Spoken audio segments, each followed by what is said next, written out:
Muy buenas. Debido a la cuarentena que se ha establecido en gran parte del mundo a causa del coronavirus, he decidido hacer un pequeño vídeo sobre una aplicación de las matemáticas. Lo que vemos en pantalla se llama máquina de Galton.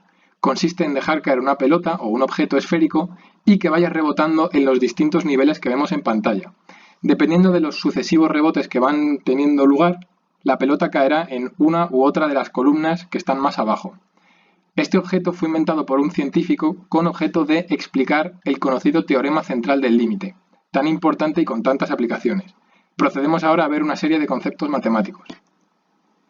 La primera distribución aleatoria que vamos a ver es la de Bernoulli de parámetro P. Se dice que una distribución es de Bernoulli si puede tomar dos valores, éxito con probabilidad P o fracaso con probabilidad 1 menos P. La siguiente distribución que hay que conocer es la binomial de parámetros NP. Se dice que una distribución es binomial cuando repetimos n veces consecutivas y de forma independiente una distribución Bernoulli de parámetro P. La función de cálculo de la probabilidad es la que vemos en imagen, n sobre x por p elevado a x por 1 menos p elevado a n menos x. En siguiente lugar, lo que vamos a ver es la distribución normal.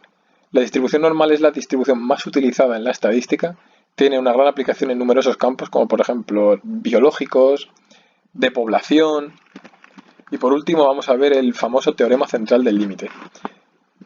Cuando tenemos una distribución binomial de parámetros NP en los que tanto P como 1 menos P son lejanos al 1 o al 0, es decir, P en torno al 0,5, para valores grandes de n, esta distribución binomial se asemeja mucho a una distribución normal con los parámetros n por P y varianza n por P por 1 menos P. Vamos a ver cómo aplicar esto con un ejemplo. Bien, ¿y qué tiene que ver la máquina de Galton con todo esto de las distribuciones binomiales, normales o de Bernoulli? Lo que vemos en pantalla es una simulación de la máquina de Galton. En ella podemos ver cómo las pelotitas van rebotando en cada uno de los niveles. Cada uno de estos niveles, la probabilidad de que se vaya a la izquierda o a la derecha es de 0,5. Por tanto, en cada nivel tenemos una Bernoulli de parámetro 0,5. Al repetirlo n veces sucesivas e independientes, se construye la distribución binomial, que puede ser tan grande como se quiera. Para este pequeño experimento vamos a tomar n igual a 15, es decir, 15 niveles, y vamos a lanzar 1000 pelotitas. La idea va a ser la de calcular la probabilidad de que caiga en cada una de estas columnas de aquí abajo. Lo vamos a hacer de tres formas distintas. La primera, mediante el cálculo normal de la probabilidad, es decir, la clásica fórmula de número de casos favorables entre número de casos posibles. La siguiente forma va a ser utilizando la propia fórmula de la distribución binomial. Recordamos la de n sobre x por p elevado a x por 1 menos p elevado a n menos x. Y la última, que radica en la esencia del teorema central del límite, es aproximando la binomial a la normal de los parámetros que antes hemos indicado. Ya ha terminado el experimento con las 1000 pelotitas. Ahora hay que tomar los resultados que hemos obtenido. Podemos ver en las columnas de aquí abajo cómo la figura que ha quedado se parece bastante a la de la distribución normal, a la curva usual de la distribución normal. Nos llevamos los datos que hemos obtenido a un Excel para calcular así la probabilidad de las tres formas que hemos indicado.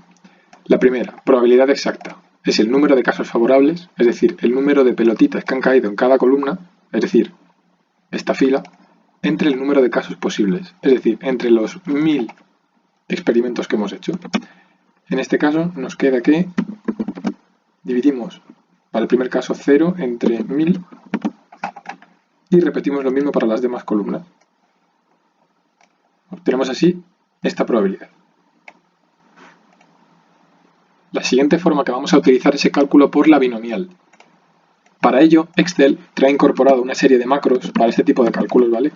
Vamos a utilizar la binomial. ¿Qué parámetros tiene? Número de éxito, es decir, ¿cuál es la probabilidad que queremos calcular? Queremos la de la columna, ¿vale? En este caso es la casilla B10.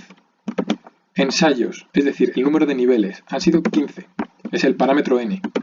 Probabilidad de éxito, el parámetro p es 0,5. Y queremos el valor de probabilidad bruta, no el acumulado, ¿vale? Entonces, obtenemos para la primera columna este valor. Si hacemos lo mismo para el resto, obtenemos estas probabilidades. Vamos ahora a compararlo con lo que hemos obtenido con la probabilidad exacta. podemos ver que es muy parecido, ¿vale? Solo varía en el segundo decimal y en no más de 2 unidades, es decir, que es un cálculo bastante aproximado. Y por último nos queda utilizar la distribución normal, es decir, utilizar el teorema central del límite propiamente. Como hemos dicho, cuando tenemos una distribución binomial de parámetros elevados, podemos aproximarlo a una normal de parámetros n por p, es decir, 15 por 0,5, 7,5, y varianza n por p por 1 menos p, es decir, 15 por 0,5 por 0,5. Obtenemos así una normal de parámetros 7,5, 3,75. Vamos a calcularlo ahora de esta forma. De nuevo, Excel tiene una macro para calcular a través de la normal, ¿vale? En este caso, ¿qué queremos? Calcular el valor de la columna, la media 7,5, la desviación es la raíz de la varianza, por tanto es la raíz de 3,75 y queremos el valor bruto. Obtenemos este valor para esta casilla, hacemos lo mismo para las demás y obtenemos esto. Vamos ahora a compararlos con lo que hemos obtenido de las otras dos formas, ¿vale? Aquí tenemos el valor de la normal, aquí el de la binomial y aquí el de probabilidad exacta.